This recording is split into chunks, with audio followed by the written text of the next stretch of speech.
1 ሚሊዮን ተመልካቾችን በማግኘት ዝነኛ የሆነውን የምግብ ስራ ነው ይዤላችሁ የመጣሁት። እስከ ዛሬ ካሳየኋችሁ የምግብ አሰራሮች ውስጥ የመጀመሪያ ደረጃውን ይዞ ተገኝቷል። 1 ሚሊዮን እይታ አስገኝቷል በአሁኑ ጊዜ። ሰላም ውድ የምጥን ሬሲፒ ቻናል ተከታታዮች፣ እስከ መጨረሻው ድረስ አብራችሁን ቆዩ።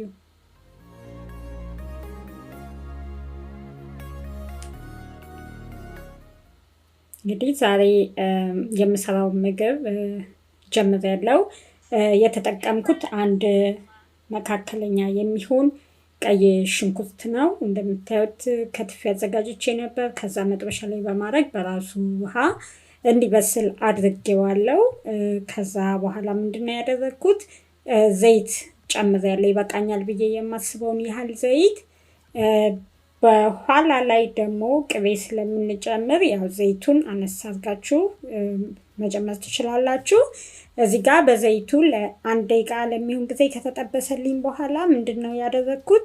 ውሃ ጠብ አድርጌበታለሁ። ምክንያቱም በርበሬ ከመጨመሬ በፊት ውሃ ያደረግኩበት ምክንያት በርበሬው እንዳይቃጠል ነው። ያው ዘይት ብቻ ሲሆን ጥሩ አይደለም አይደል? ለዛ ነው። ስታበስሉ ደግሞ ሽንኩርቱን ዘይት ጠብ እያደረጋችሁ ማብሰል ትችላላችሁ። ውሃ ጠብ እያደረጋችሁ ዘይት ብቻውን እንዳይሆን በእንደዚህ አይነት መልኩ ማብሰል ትችላላችሁ። እንደምታዩት እዚህ ጋር በርበሬውን ያበሰልኩ ነው ያለሁት። ከዛ ትንሽዬ የተፈጨ ኮረሪማ ጨምሬያለሁ። በርበሬ ያው እንደምትሰሩት መጠንና ብዛት ይለያያል። እኔ የተጠቀምኩት በርበሬ 1 የሻይ ማንኪያ ከግማሽ የሚሆን ያህል በርበሬ ነው።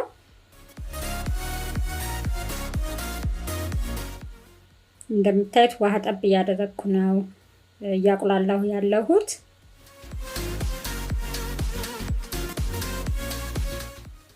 አሁን ምንድነው የጨመርኩት? የተከተፈ ነጭ ሽንኩርት የተጠቀምኩት እኔ ወደ 3 ፍሬ የሚሆን ነጭ ሽንኩርት ነው። በምትፈልጉት አይነት መልኩ መክተፍ ትችላላችሁ። እኔ እንደምታዩት አላደቀቅኩትም፣ ግን አድቅቃችሁም መክተፍ ትችላላችሁ።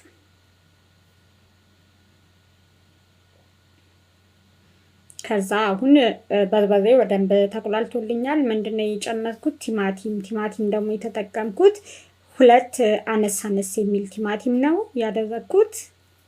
እሱንም ያው ድቅቅ አድርጌ አልከተፍኩትም፣ ጎረድ አድርጌ ነው የከተፍኩት። ድቅቅ አድርጋችሁ መክተፍም ትችላላችሁ እንደየፍላጎታችሁ። አሁን ቲማቲሙን አበስለዋለሁ።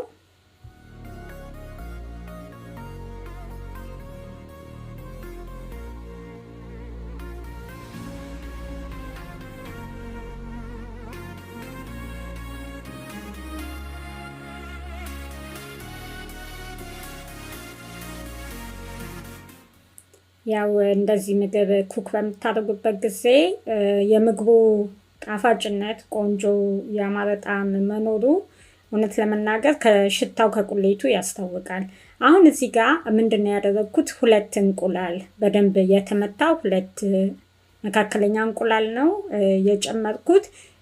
እንቁላሉን በምታደርጉበት ጊዜ ያው በትንሹ እያደረጋችሁ ቶሎ ማማሰል መቻል አለባችሁ። አለበለዛ ልክ እንደ እንቁላል ፍርፍር ነው የሚሆንባችሁ።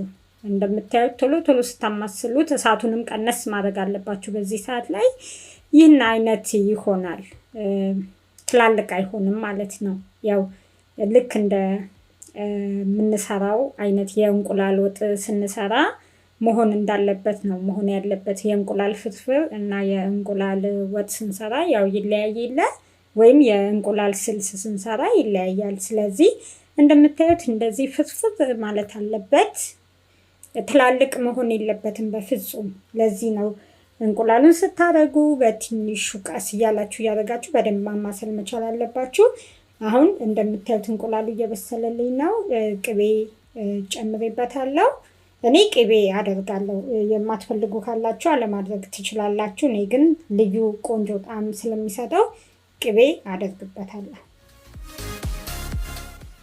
እና እዚህ ጋር ደግሞ ያው ሁሉም ሰው እንደ የፍላጎቱ ይለያያል አይደል? እኔ እንቁላል የምወደው በደንብ ሲበስል ነው።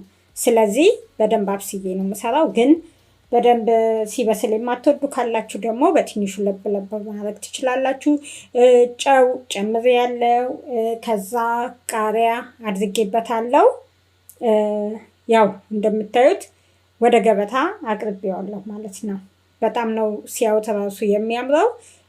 ሽታው ቃናው ልነግራችሁ አልችልም። በጣም ልዩ ነው።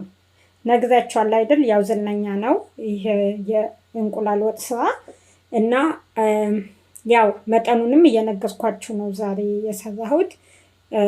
በዚህ አይነት መልኩ መስራት ትችላላችሁ። እዚህ ጋር አንድ ልነግራችሁ የምፈልገው ነገር ከቁሌቱ እንቁላሉ ከበዛ ምንም መኑኝ ምንም ጣዕሙን አታገኙበትም። ጥሩ አይመጣም።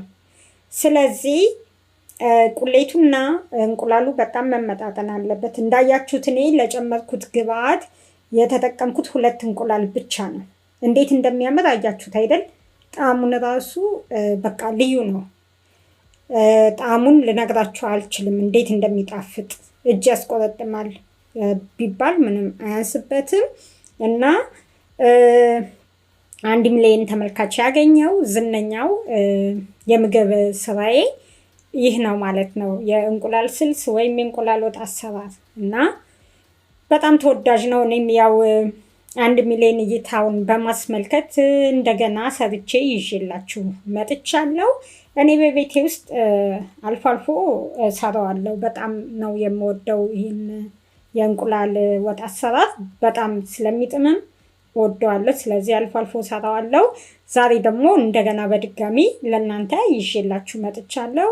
ያው ግልጽ በሆነ መንገድ ግብአቶቹን እየተናገርኩ ነው ዛሬ እየሰራሁላችሁ እና እንደወደዳችሁት እርግጠኛ ነኝ። ከዚህ በፊት ሰርታችሁ የማታውቁም ካላችሁ እንድትሞክሩት በጣም አበረታታችኋለሁ። ጀስት ያልኳችሁን ነገር መከተል ነው። ይበልጥ ቆንጆ ጣዕም እንድታገኙበት እና ጣፍጧችሁ እንድትመገቡ